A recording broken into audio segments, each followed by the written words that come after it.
एक देश को मापने के कई मापदंड होते हैं, जिनमें से सुरक्षा एक विशेष आधार है। प्रत्येक देश में सुरक्षा के लिए अलग अलग लोग नियोजित होते हैं, जिन्हें हम आर्मी तथा पुलिस जैसे नामों से पहचानते हैं। एसपी भी इसी वर्ग से संबंधित है। प्रायः देखने में आता है कि हम किसी वर्ग विशेष के पदों को उनके अब्रीविएशन से ही याद रखते हैं, जिनके बारे में हमें विस्तार से जानकारी नहीं होती। इसी प्रकार सामान्य जन एसपी को भी एक ऐसा ही पद मानते हैं जिसका संबंध पुलिस विभाग से होता है। इसलिए फाइंडर्स, इस वीडियो में हम एसपी के बारे में विस्तार से जानकारी प्राप्त करेंगे एवं जानेंगे एसपी का फुल फॉर्म क्या होता है, एसपी बनने के लिए एलिजिबिलिटी क्या है, एसपी बनने के लिए फिजिकल एलिजिबिलिटी क्या है और एसपी बनने के लिए कौन सा एग्जाम देना पड़ता है। तो आइए शुरू करते हैं और सबसे पहले जानते हैं एसपी का फुल फॉर्म क्या होता है। फाइंडर्स, एसपी पुलिस विभाग का एक फेमस पद होता है जिसका full form superintendent of police होता है। हिंदी भाषा में इस पद को पुलिस अधीक्षक के नाम से भी जाना जाता है। वह एक उच्च पद होता है। एसपी का महत्वपूर्ण कार्य एक संपूर्ण जिले के पुलिस प्रशासन को संचालित करना तथा आपराधिक गतिविधियों को रोकना होता है। एसपी को भारतीय पुलिस सेवा यानी कि इंडियन पुलिस सर्विस के एक विशेष अधिकारी के तौर पर भी जाना जाता है। जिले में पुलिस व्यवस्था को स्पष्ट तथा सरल रूप से संचालित करते हुए कानून की रक्षा करना इनका मुख्य कर्तव्य होता है। आइए अब देखते हैं एसपी बनने के लिए एलिजिबिलिटी क्या है। फाइंडर्स, हमारे देश में ऐसे कई युवा हैं जो इस पद को प्राप्त करके देश की सेवा करना चाहते हैं एवं समाज में गौरव प्राप्त करना चाहते हैं। क्योंकि इसके लिए व्यक्ति विशेष में कुछ दक्षताओं का होना आवश्यक है जो इस पद को प्राप्त करने के लिए जरूरी है। नंबर 1, इस पद के लिए कैंडिडेट को किसी भी मान्यता प्राप्त विश्वविद्यालय से ग्रेजुएशन पूरा होना आवश्यक है।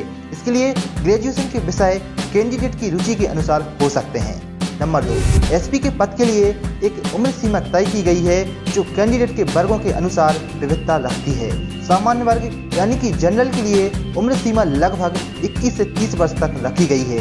ओबीसी वर्ग के लिए उम्र सीमा को 21 से 33 वर्ष तक रखा गया है, जबकि एसटी/एससी वर्ग के कैंडिडेट के लिए वह उम्र सीमा 21 से 35 वर्ष तय की गई है।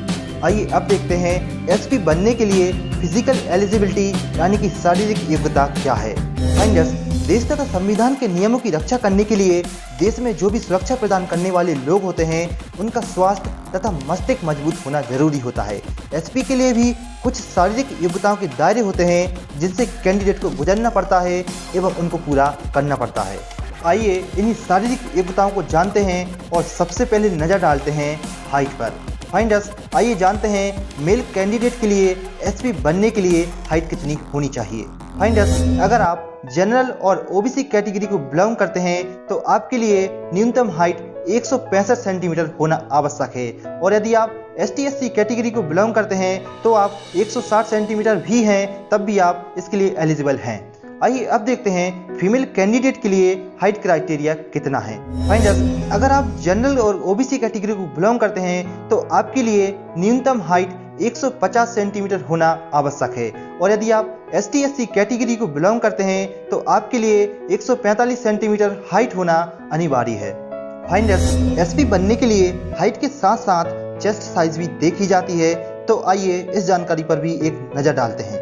फाइंडर्स, मेल कैंडिडेट के लिए चेस्ट साइज न्यूनतम 84 सेंटीमीटर से 89 सेंटीमीटर तक रखी गई है, जबकि फीमेल कैंडिडेट के लिए यह क्राइटेरिया मिनिमम 79 से 84 सेंटीमीटर रखा गया है। हाइट और चेस्ट के साथ साथ एसपी बनने के लिए आई साइट यानी कि आंखों की दृष्टि भी चेक की जाती है। इस पद के लिए आंखों की दृष्टि निकटतम 6/6 और दूरदर्शी दृष्टि 6/9 आवश्यक है। आइए अब देखते हैं एसपी बनने के लिए कौन सा एग्ज़ाम देना होता है। फाइंडर्स, एसपी के पद के लिए यूपीएससी यानी कि union public service commission application जारी करता है, जिसको पूरा करने के बाद कैंडिडेट को 2 परीक्षाओं से गुजरना पड़ता है। उसके बाद इंटरव्यू होता है। Number 1, preliminary exam. एसपी बनने की प्रथम कड़ी इसका प्रीलिमिनरी एग्ज़ाम होता है। यह एग्ज़ाम उन सभी कैंडिडेट के लिए होता है जो इस पद के लिए अप्लाई करते हैं। Number 2, mains examination. Preliminary exam को जो भी कैंडिडेट पास कर लेते हैं उनको एसपी के पद के लिए इसका मेंस एग्जाम देना पड़ता है। यह एक रिटन एग्जाम होता है। Number 3, interview. दोनों एग्जाम को पास करने के बाद कैंडिडेट को इस पद के लिए इंटरव्यू देना पड़ता है, जिसमें कुछ विशिष्ट व्यक्ति कैंडिडेट से उसके ज्ञान, मनोबल तथा व्यक्तिगत जानकारी का आकलन करते हैं।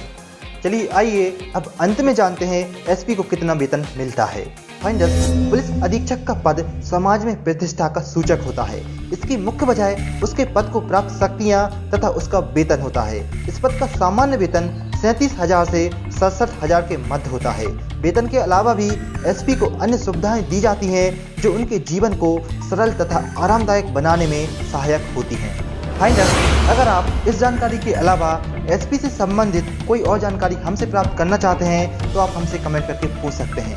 चलिए फाइंडर्स, आप हमारे इस वीडियो को लाइक जरूर करें और हमारे इस चैनल को सब्सक्राइब कर बेल आइकॉन जरूर दबाएं। चलिए मिलेंगे अगले वीडियो में कुछ और जानकारी के साथ। तब तक के लिए अलविदा, टेक केयर।